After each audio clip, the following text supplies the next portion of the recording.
মাঝে মাঝে শিয়ালের ডাকও শোনা যাচ্ছে। গ্রামের রাস্তা, তাই সন্ধ্যার পর আর কাউকেই তেমন দেখা যায় না। পুরো রাস্তায় একদম শুনশান নীরবতা। এই বোনের বাড়ি থেকে যা খাবার নিয়ে এলে, এখন রাস্তায় যদি কেউ খাবারের ভাগ চাইতে আসে? কি বললে? বুঝলাম না তো, ঠিক করে বলো। আরে এখন তো সন্ধ্যা হয়ে গেল, মানুষজনও তেমন নেই। যদি কোনো ভূত বা আত্মা আসে? উফ, সব সময় তোমার যত উল্টাপাল্টা কথা। এসব না বলে জোরে সাইকেলটা চালাও তো। কেন, ভয় পেলে নাকি? আর একটা কথা বললে না, একদম পেতনি হয়ে তোমার ঘাড়ে চেপে বসবো।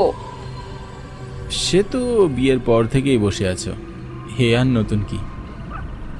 কিন্তু শিলা আর কথা বলে না, চুপ করে যায়, একদম শান্ত। শিলাকে চুপ থাকতে দেখে হাসানও কিছু